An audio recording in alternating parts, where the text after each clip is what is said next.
ओम कज्जल पूरित लोचन धारे चनजित शोभित मुकुताहारे वीणा पुस्तक रंजित हस्ते भगवती भारती देवी नमस्ते। आसिले माँ सरस्वती निर्मल बन्ने रत्न विभीषत कुंडल कन्ने गलार गजमती मुकुताहारे दियो माँ सरस्वती विद्या भंडार। अरे पिले अरे सब आण नड़िया फड़िया भोग फोग कौन अच्छी सब आण।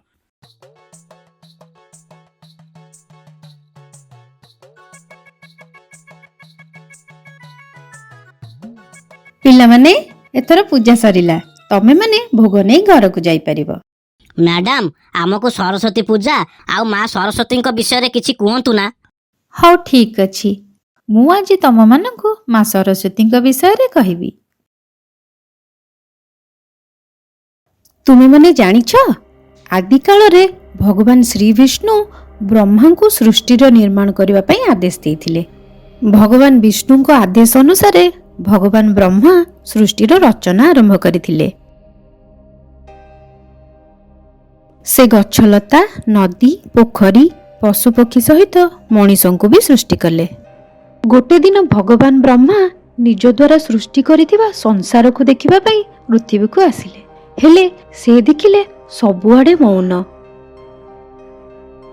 से नीरव आउ शांत संसार को देखि से चिंतारे पड़ीगले। निज संरचना रे स्वर नथिबा तांको जना पड़िला। सेथिपई ब्रह्मदेव निज कमंडलरू जल छिंचिबा आरंभ कले। सेई जलरू जଣେ ज्योतिर्मयी देवी प्रकट हेले जहाँको गोटिए हातरे बीणा द्वितीय हातरे बरमुद्रा तृतीय हातरे पुस्तक और चतुर्थ हातरे स्फटिक माळ थिला। देवी जनक धळा साड़ी पिंधि धळा कमल उपरे विराजमान थिले। देवी जनक भगवान ब्रह्मा को प्रणाम कले।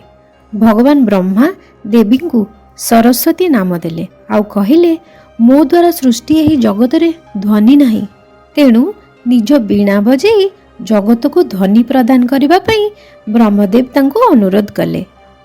प्रभुंको अनुरोध क्रमे माँ सरस्वती जेमती निज बीणा वादन कले जगतर सबु जीवजंतु आ प्रकृति को ध्वनि प्राप्त हैला।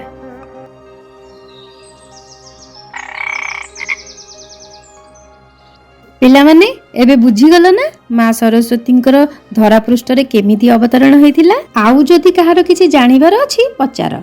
मैडम माँ सरस्वती सबु चित्र रे से काहेकि धड़ा साड़ी पिंधि थांती आउ काहेकि धड़ा कमल ऊपर बसी थांती। बहुत बढ़िया प्रश्न बुला। माँ सरस्वती सबु बेले धड़ा साड़ी पिंधि धड़ा कमल ऊपर बसी थांती काहेकि जानिछ एही धड़ा रंग सूचित करे जे माँ सरस्वती शुद्ध ज्ञान एवं परम सत्य को प्रतिनिधित्व करती। मैडम माँ सरस्वती हाथ रे पुस्तक कहीं थाए।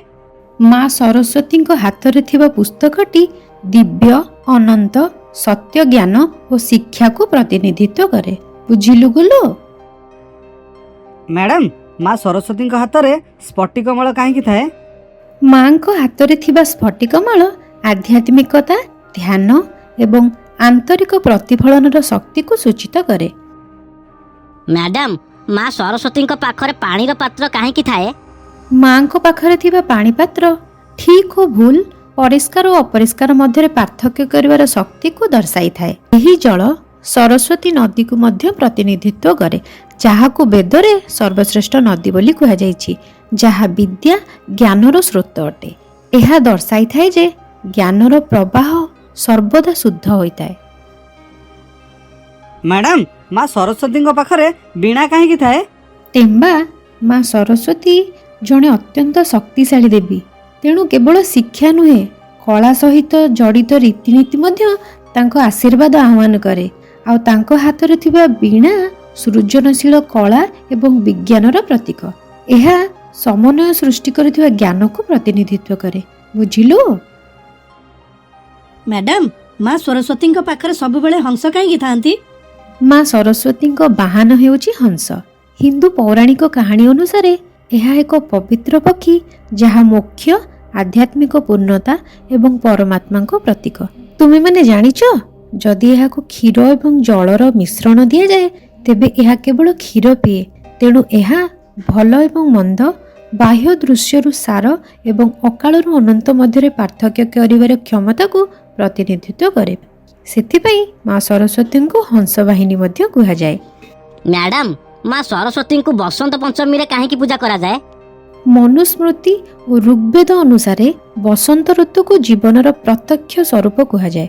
ବସନ୍ତ ପଞ୍ଚମୀ ପ୍ରତିବର୍ଷ ମାଘ ମାସର ଶୁକ୍ଳପକ୍ଷ ପଞ୍ଚମ ଦିନକୁ ପାଳନ କରାଯାଏ। ଏହି ଦିନ ବିଦ୍ୟା, ସଙ୍ଗୀତ ଓ କଳାର ଦେବୀ ମା ସରସ୍ୱତୀଙ୍କୁ ପୂଜା କରାଯାଏ, କାରଣ ଏହି ଦିନ ମା ସରସ୍ୱତୀ ଆବିର୍ଭାବ ହୋଇଥିଲେ। ପିଲାମାନେ ସମସ୍ତେ ମା ସରସ୍ୱତୀଙ୍କ ବିଷୟରେ ଜାଣିଲ ତ? ଆଜ୍ଞା ମ୍ୟାଡାମ, ମା ସରସ୍ୱତୀଙ୍କ ବିଷୟରେ ଆମେ ସବୁ ଜାଣିଲୁ। ହଉ, ଏବେ ସମସ୍ତେ ମାଙ୍କୁ ପ୍ରଣାମ କରି ଭୋଗ ନେଇ ଘରକୁ ଯାଅ। ମା ସରସ୍ୱତୀ ତୁମମାନଙ୍କୁ ବିଦ୍ୟା ବୁଦ୍ଧି ପ୍ରଦାନ କରିବେ। ତମେମାନେ ଭଲ ପାଠ ପଢ଼ି ବଡ଼ ମଣିଷ ହେବ। ହେ ମା ସରସ୍ୱତୀ, ମତେ ବିଦ୍ୟା ଦିଅ, ବୁଦ୍ଧି ଦିଅ, ଭଲ ପାଠ ଦିଅ, ଆଉ ଆମ କ୍ଲାସରେ ଗୁଲୁ ଫାଷ୍ଟ ହଉଛି, ତା ସାଙ୍ଗରେ ମତେ ବି ଫାଷ୍ଟ କରେଇ ଦିଅ।